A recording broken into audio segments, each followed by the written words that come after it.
이 시간에 또 귀한 하나님의 말씀, 이 말씀은 어디로 새겨져야 된다고요? 영으로 새겨져야 됩니다. 제가 이 말씀을 이제 알고 나서, 그리고 또 우리가 예맘 제자 공동체를 하면서 많은 분들과 했을 때 한 4, 5년 동안 계속 이 얘기 하고 있는 것 같아요, 제가. 그러니까 저도 지겹도록 말씀은 영으로 새겨져야 돼. 이게 여러분들에서 떠나가지 않고 잊어버리지 않는다 그러면 저는 나름 성공했다라고 생각합니다. 그래서 말씀은 영으로 새겨져야 돼요. 제가 끊임없이 드리는 말씀이잖아요. 요한복음 6장 63절이 뭡니까? 예수님이 우리 땅에 오셔서 우리의 영을 살려주시는 거예요. 영이 살아나야지 혼도 살고 육도 사는 거예요. 근데 육은 무익하거든요, 결국은. 하지만 예수님의 하신 말씀이 영이고 생명을 여러분들에게 주실 줄 믿습니다. 오늘도 그 생명을 주시는 영의 말씀이 여러분들의 영에 새겨주실 줄 믿습니다. 말씀에 손을 얹으시고 그걸 방해하는 세력이 있죠? 쫓아내셔야 돼요. 같이 기도합니다. 마미아레가라바서라바라디가리가라바 예수님의 이름으로 이 시간에 귀한 살아계신 하나님의 말씀, 이 말씀은 나의 영으로 새겨질 줄, 예수님의 이름으로 말씀은 영으로 새겨질 줄, 이 말씀을 방해하고 해방하는 악하고 더러운 귀신들은 예수님의 이름으로 다 떠나갈 줄, 예수님의 이름으로 기도합니다. 아멘. 할렐루야. 예. 마태복음 28장 19절 20절 말씀 한번 같이 해보겠습니다. 다 같이 해봅니다. 그러므로 너희는 가서 모든 민족을 제자로 삼아 아버지와 아들과 성령의 이름으로 침례를 베풀고 내가 너희에게 명령한 모든 것을 가르쳐 지키게 하라. 볼지어다 내가 세상 끝날까지 너희와 항상 함께 있으리라 하시니라. 할렐루야. 이 축복이 여러분들과 저에게 임하실 줄 믿습니다. 기존에 여러분들이 갖고 계시는 어떤 개혁이나 개정, 성경을 보게 되면 좀 다른 부분이 있어요. 저희가 같이 나누는 게 두 가지가 나옵니다. 첫 번째는 침례. 근데 세례로 돼 있어요. 다 그렇습니다. 세례가 아니고 저는 침례를 강조합니다. 그랬더니 어떤 분이 침례 교단이세요? 그러시더라고. 그래서 저 침례 교단 아니에요. 하나님 교단입니다. 저는 어느 교단도 아니고. 그리고 또 하나 분부한이라고 나와 있어요. 그러니까 예수님께서 분부했다고 하는데 우리한테 분부한 게 아니라 명령하신 거예요. 영어 성경이나 헬라 원어를 봐도 우리에게 명령하신 겁니다. 명령은 해도 되고 안 해도 되는 게 아니라 해야 되는 거예요. 복종해야 되는 거예요. 뭘 복종해야 돼요? 예수님께서 하신 모든 말씀들에 우리가 그 말씀들을 명령으로 받아들이고 복종해야 된다. 그랬을 때 우리가 뭐가 되는 거예요? 제자가 되는 거예요. 누구의 제자? 예수님의 제자가 되시는 겁니다. 여러분들의 삶에 예수님께서 늘 함께하여 주실 줄 믿습니다. 그러면 예수님께서 무슨 축복을 주신대요? 항상 함께해 주신다는 거예요. 이게 때로는 우리가 신앙생활을 어떻게 보면 잘못해왔기 때문에 누군가가 항상 나와 함께하고 있다 그러면 이게 거추장스럽고 부담이 될 수 있다는 거예요. 그게 아니에요. 예수님이 함께 하시는 게 놀라운 축복입니다. 뭐든지 대신 해주시는 거야. 할렐루야. 여러분들이 하려고 하지 마시길 바랍니다. 그래서 여러분들이 어떻게 돼야 된다고 그랬어요? 죽어야 된다. 나는 아무것도, 그렇다고 해서 널브러져가지고 난 아무것도 못하니까 알아서 하세요. 이게 아니라 예수님이 하라고 하는 대로 내가 늘 갈 수 있는 준비가 돼야 되는 거예요. 그렇죠? 이것을 여러분들이 잊어버리시면 안 되고요. 오늘은 제가 어떤 말씀을 드리고 싶냐면 우리가 말씀을 보다 보면 많은 분들이 저도 옛날에 그랬어요. 설교를 할 때나 말씀을 한다고 할 때 저는 이제 설교라는 말을 안 씁니다. 말씀을 나눈다고 하잖아요. 그런데 그럴 때 옛날에 내가 어떻게 설교를 했나 생각을 해봤더니 참 비유적인 설교를 많이 했더라고요. 어떤 성경 구절 얘기해놓고 이것에 대한 어떤 무슨 다른 부분들, 삶의 어떤 경험, 그건 굉장히 중요해요. 하지만 이걸 이해시키려고 참 세상의 것들을 다 가져와가지고서 이거를 해석해가지고서 설명해 주었다는 이런 것들, 그러니까 설교예요, 결국. 그런데 예수님이 오셔서 보여줬던 모습은 그런 모습이셨어요. 왜 그러냐면 다 이유가 있다는 거야. 예수님이 오신 목적은 구원을 이루기 위함입니다. 그런데 그 구원을 이미 하나님께서는 계획하신 거예요. 그래서 구약을 통해서 그 말씀들을 우리에게 끊임없이 하고 계셨죠. 그래서 예수님이 오셔서 그 말씀하신 예언의 말씀들을 뭐 하기 위해서? 이루시기 위해서. 뭘 이루기 위해서? 말씀을 이루기 위해서 그 삶을 사셨던 거고, 말도 예수님이 오셔서 우리에게 던져셨던 모든 말씀들, 부활하시고 나서부터는 달라지셨어요. 부활하고서는 뭐 말씀 별로 많이 안 하셨지만, 그때는 비로소 비유를 얘기 안 해요. 실질적으로 행동할 수 있는 말씀. 우리가 금방 했던 마태복음 28장 19절 20절 말씀이 언제 하신 겁니까? 예수님께서 부활하시고서 승천하시면서 말씀하신 거거든요. 그리고 마가복음 16장 15절에서 20절 말씀도 거기 보게 되면 무슨 비유가 나옵니까? 아니에요. 믿고 침례 받아. 그럼 구원 받아. 믿는 자들에겐 이런 표적이 나타나. 하고서 정확하게 찝어주고 계시다는 거예요. 그런데 예수님이 생활하셨던 3년 반 동안의 삶의 모습을 보게 되면 말씀하실 때마다 직접적인 말씀을 하신 적이 없어요. 다 비유로 말씀하셨어요. 그 이유가 뭐냐면 예수님이 오시게 되면 비유로 말씀하실 거라는 것을 구약에 말씀을 해놓고 있기 때문에 그랬다라는 거예요. 그런데 그러면 중요한 건 뭐냐? 결론적으로 지금도 비유를 얘기해야 되느냐? 어떻게 생각하세요? 지금은 비유 얘기를 해야 됩니까? 안 해야 됩니까? 안 해야 된다. 이게 결론적인 거예요. 그러니까 여러분들이 말씀을 볼 때, 그리고 누군가하고 말씀을 나눌 때에도, 그래서 저는 지금 많은 목사님들이 뭐 설교를 한다고 하실 때 비유적인 설교들을 참 많이 하세요. 그러니까 결국 예수님이 계시는 그 시대로 가는 거야. 지금 예수님의 시대로 가는 게 아니라 우리는 현 시대는 누구의 시대입니까? 성령이 역사하는 시대예요. 그것을 우리가 분명하게 아셔야 된다. 그걸 좀 설명을 드리려고 합니다. 그러면 구약에 정말 그런 말씀이 있느냐? 자, 시편 78편 말씀을 한번 보세요. 시편입니다. 자, 오늘은 정말 우리가 말씀을 볼 때에 어떻게 받아들여야 되느냐, 이것에 대한 말씀을 좀 드리려고 해요. 78편 2절 말씀이에요.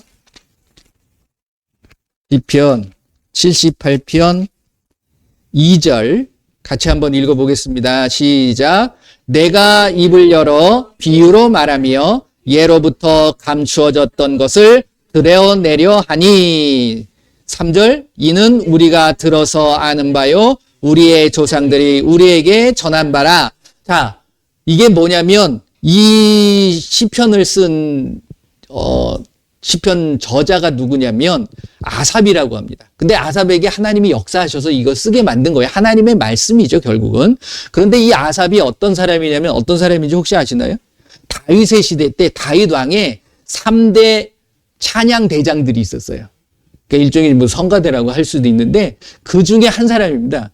그러니까 찬양을 음악을 맡았던 사람이에요. 그러니까 시편을 보게 되면 다윗의 찬양이 참 많죠. 근데 이제 아삽도 결국은 그 아삽의 이게 결국은 찬양이거든요. 이게 이제 일종의 이제 우리가 생각하는 찬송가처럼 이 찬양을 하는 거야. 하나님 앞에 찬양을 드리는데 훗날에 이제 예수님이 오시게 되는데 구원자 메시아가 오시는데 그 메시아가 뭘 한다? 비유를 통해 가지고서 감추어뒀던 것을 드러나게 할 것이다.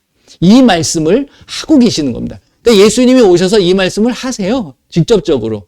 그러니까 감독은 이 시편 기자의 말씀을 인용하면서 예수님께서 말씀을 하십니다. 그러니까 예수님이 그 모든 비유를 왜 말씀하시죠? 비유로 뭘 알려드리는 거예요? 감추어졌던 것.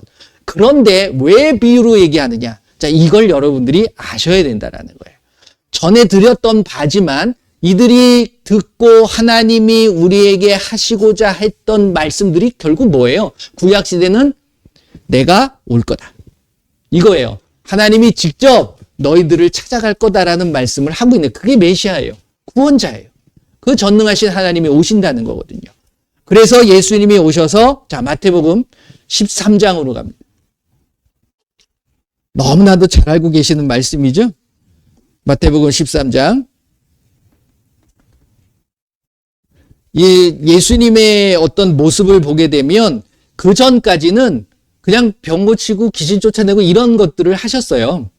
그리고 마태복음 5장, 6장, 7장 말씀을 보게 되면 그게 비유가 아닙니다. 그냥 그대로 행하라는 거예요. 그것을 하시고 나서 이제는 뭐에 대한 겁니까? 이 5장, 6장, 7장, 마태복음 5장, 6장, 7장을 하는 이유가 뭐예요? 왜 하는 거죠? 말씀을 왜 지킵니까? 구원받으려고 하는 거야. 어디 가겠다고? 천국 가겠다고.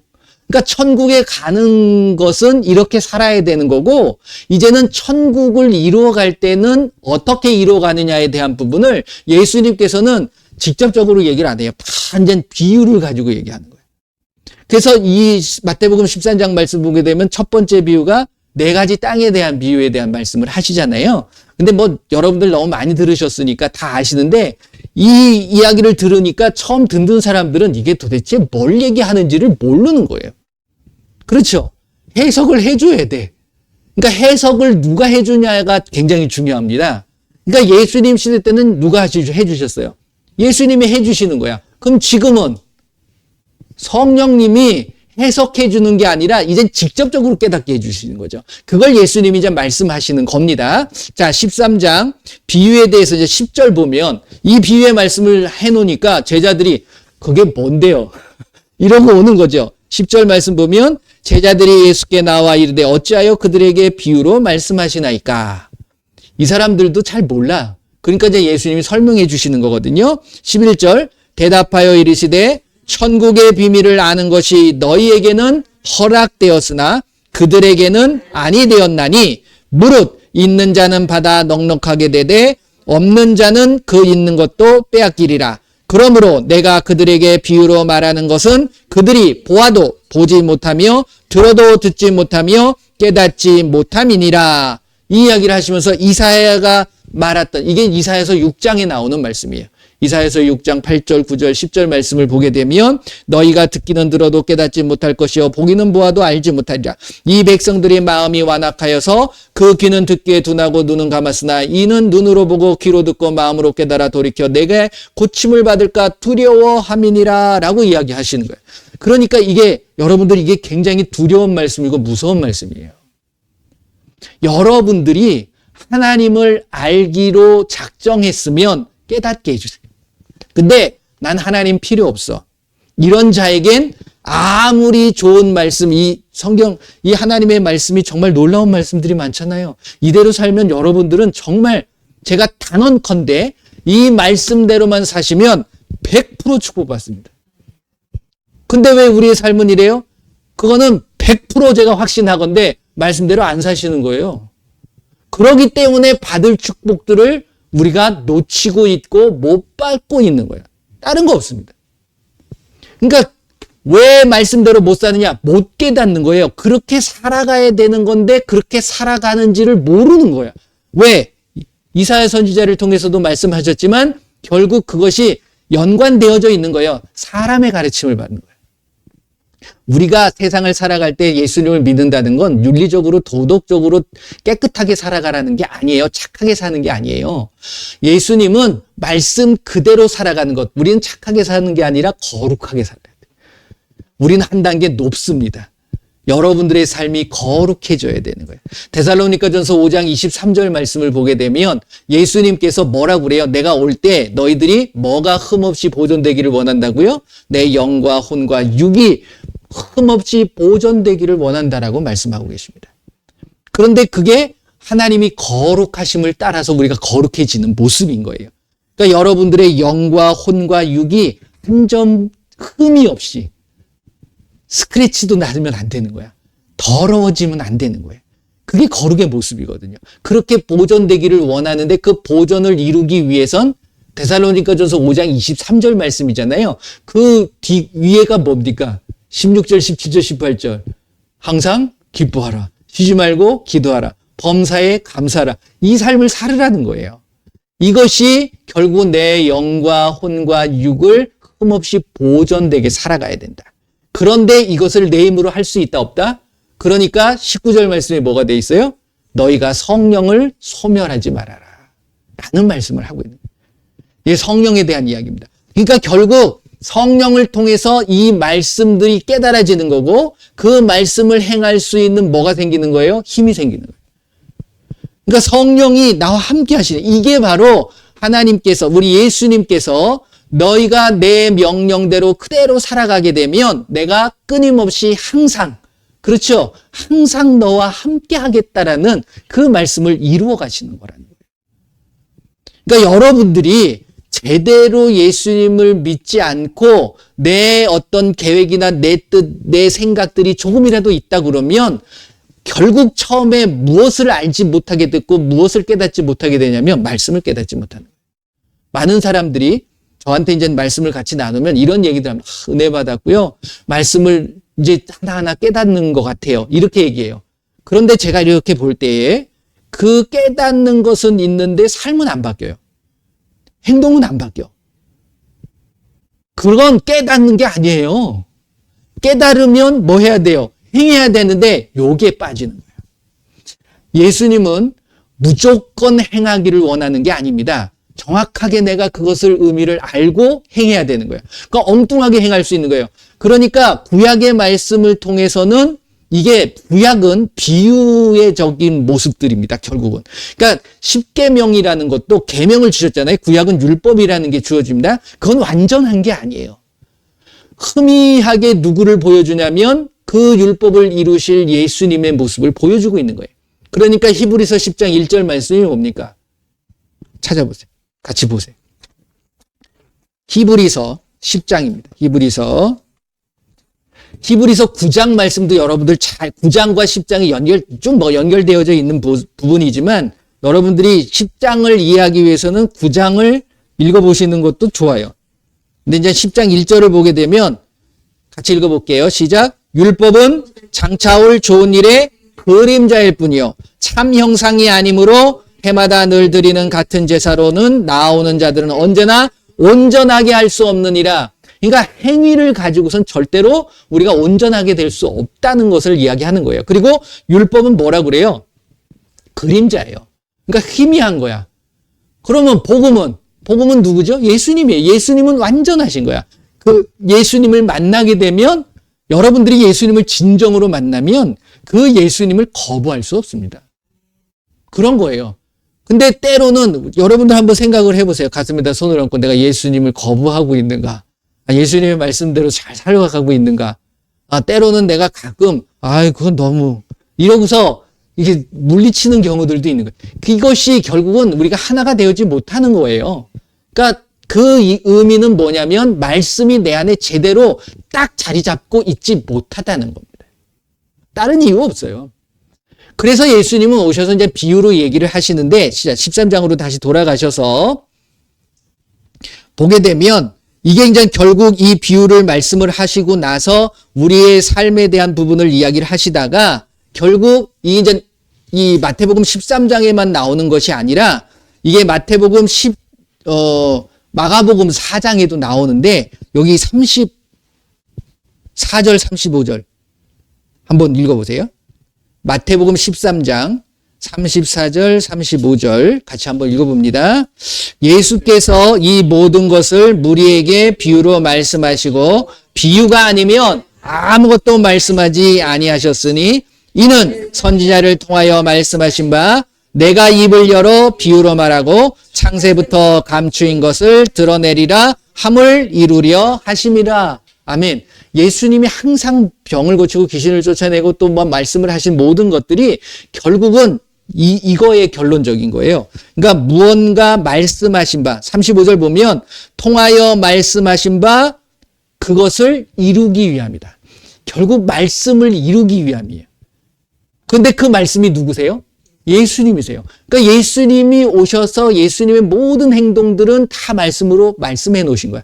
이게 아까 저희가 함께 읽었던 시편 78편 2절 말씀인 거예요. 아삽을 통해서 이야기했던. 그러니까 저와 여러분들의 삶에 이 비유적인 것은 예수님 시대 때 이야기. 근데 우리는 이 말씀을 통해서 이게 무슨 뜻인지를 다 알고 있잖아요. 왜? 예수님이 다 말씀해 놓으셨기 때문에. 자, 마가복음으로 한번 가보세요. 조금 다릅니다. 내용들이. 마가복음 4장이에요. 마가복음 4장을 보게 되면 똑같이 이제 마태복음 13장에 나오는 네 가지 땅에 떨어진 씨에 대한 이야기를 하고 계시죠. 그러고서 뭐 계속적으로 이제 비유적인 말씀을 쭉 하고 계시는데 뒤로 넘겨서 33절, 34절. 마태복음 13장에는 똑같은 얘기인데 조금 다른 내용이 들어가 있어요. 같이 한번 읽어볼게요. 33절, 34절. 예수께서 이러한 많은 비유로 그들이 알아들을 수 있는 대로 말씀을 가르치시되 비유가 아니면 말씀하지 아니시고 다만 혼자 계실 때에 그 제자들에게 모든 것을 해석하시더라. 그러니까 누구에게 해석해 준 거죠? 제자들에게. 그러니까 결국 하나님께서 그 비밀을 알게 해주신 분들한테는 알게 해주시는 거예요. 그 시대 때도. 근데 지금도 마찬가지예요. 성령은 누구에게나 역사하실 수 있어요. 하지만 그 성령을 내가 받아들이는 자들에게만 모든 것들을 알게 해주시는 거예요. 지금 예수님이 이렇게 말씀을 하고 계시잖아요. 비유가 아니면 얘기를 안 하신다. 그런데 자, 요한복음 16장으로 넘어갑니다. 자, 요한복음 마테마가 누가 요한복음 16장. 요한복음 16장은 어떤 말씀을 하고 계시냐면 성령이 이제 오셔서 하셔야 된 일에 대한 부분을 이야기를 하세요. 그 14장, 15장도 동일한 이야기지만 예수님이 이제 십자가를 지시고 나서 부활하고서 사라지시잖아요. 왜? 의를 이루기 위해서. 사라지십니다. 그리고 나서 이제 이루어져야 될 일들에 대한 부분을 이야기를 하시는데 16장은 이제 성령에 대한 말씀을 하시는데 지금은 제가 비유에 대한 이야기를 말씀을 드리고 있으니까 25절 말씀을 한번 보세요. 요한복음 16장 25절 말씀입니다. 같이 한번 읽어보겠습니다. 이것을 비유로 너희에게 일렀거니와 때가 이르면 다시는 비유로 너희에게 이르지 않고 아버지에 대한 것을 밝히 이르리라. 아멘. 이 때가 언제입니까? 때가 이르면 어느 때? 예수님이 부활하시고 승천하신 후에. 이 말씀을 하죠. 성령이 언제 오세요? 부활하고 승천하신 후에 성령이 오시잖아요. 그러니까 성령이 오셔서 하시는 일이 뭐라고 그랬죠? 14장 26절 말씀. 자, 넘어가 보세요. 뭐 그 앞에니까. 자, 요게 정리가 딱 되셔야 된다라는 거야. 14장 26절 말씀 같이 읽어봅니다. 보혜사 곧 아버지께서 내 이름으로 보내실 성령 그가 너희에게 모든 것을 가르치고 내가 너희에게 말한 모든 것을 생각나게 하리라. 할렐루야. 성령께서 뭐 해주신다고? 예수님에 대한 부분을 알려주시는 거예요. 지금 우리가 이 말씀은 누가 하신 얘기예요? 하나님과 예수님이 하신 거야. 동일하신 분입니다. 그러니까 하나님이신 예수님이 구약을 통해서 신약을 통해서 말씀해 놓으신 거야. 사도행전 고린도전서 로마서 이거는 사도가 썼는데 사도를 통해서 누가? 하나님께서 말씀하신 성령의 감동으로. 그렇죠. 그러니까 성령이 빠지면 우리는 말씀을 이해할 수 있어요, 없어요? 없어요. 이해할 수 없으면 말씀대로 살 수 있어요, 없어요? 없어요. 그러니까 비유는 우리를 하나님의 말씀 그대로 살아가지 못하게 만드는 거예요. 그걸 여러분들이 분명하게 아셔야 된다는 겁니다. 그래서 지금 16장 말씀을 같이 보셨는데 이 16장 말씀, 26절 말씀, 25절 비유로 예수님의 시대 때는 이야기하셨지만 때가 이르면 성령의 시대가 되면 이제는 모든 아버지에 대한 것을 어떻게 하시겠다? 밝히 이르겠다. 지금 마태복음서부터 유다서의 말씀은 다 거의 이루어졌어요. 안 이루어진 것이 있는 게 뭐냐면 요한계시록의 말씀들은 이루어져 가고 있습니다. 그런데 놀라운 건 지금 요한계시록의 말씀을 이야기할 때 많은 사람들이 비유적으로 설명을 많이 해요. 그렇죠? 정말 요한계시록이 비유일까요? 아니에요.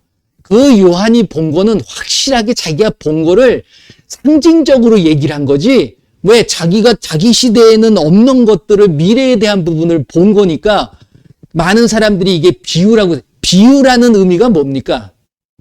그걸 분명히 아셔야 돼요. 비유는 자, 이 컵을 설명하는데 컵을 제대로 설명하지 못하니까 요 컵에 대한 부분을 다른 것을 가지고 설명하는 것을 비유라고 얘기하는 거예요. 그러면 정확한 이걸 뭘 설명을 할 게 있어요? 이 컵이에요. 그러면 컵이네. 하얗고 물이 담겨져 있고 이렇게 아는 거잖아요. 근데 이 예수님의 시대 때는 보여줘도 보여준 것을 제대로 깨닫지 못하게 돼 있다는 거지.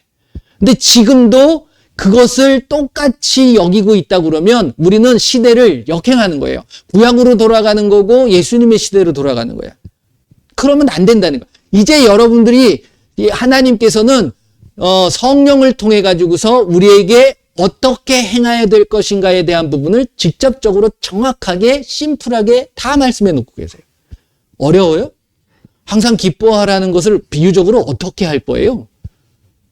근데 우리는 자꾸만 그것을 자꾸만 비유적으로 생각을 하게 훈련이 돼 있다라는 거야. 왜? 비유적인 이야기들을 너무 많이 들으니까. 요한계시록 말씀을 보게 되면 비유라는 얘기가 나옵니까? 안 나옵니까? 안 나와요. 여러분들. 그거 분명히 아셔야 돼요. 그러니까 예수님 요한계시록 한번 가보세요. 1장. 처음에 뭐라고 얘기하고 있는가? 요한계시록 1장 1절서부터 3절까지 보면 보세요. 같이 보겠습니다. 요한계시록 1장 1절서부터 3절까지 예수 그리스도의 계시라. 이는 하나님이 그에게 주사 반드시 속히 일어날 일들을 그 종들에게 보이시려고 그의 천사를 그 종 요한에게 보내어 알게 하신 것이라. 요한은 하나님의 말씀과 예수 그리스도의 증거 곧 자기가 본 것을 다 증언하였느니라. 이 예언의 말씀을 읽는 자와 듣는 자와 그 가운데 기록한 것을 지키는 자는 복이 있나니 때가 가까움이라. 여기 이걸 뭘 비유로 설명을 해요? 그렇잖아요. 그러니까 요한계시록은 요한이 본 거예요. 직접 본 거를 적어 놓은 거야.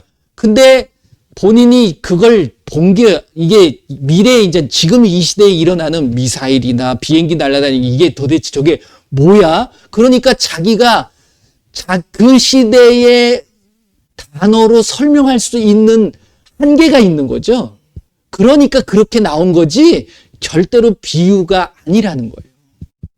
그러니까 여러분들의 삶에 보게 되면 말씀을 비유적으로 접근하는 것이 아니라 실질적으로 그냥 사실적으로 접근을 해서 그대로 3절 말씀 뭐라고 그래요? 읽고 듣는 자와 그러니까 읽고 듣는 자와 기록한 것을 지키는 자 그대로 지키는 거예요. 읽고 들었으면 뭐 하셔야 돼요? 지켜야 돼요.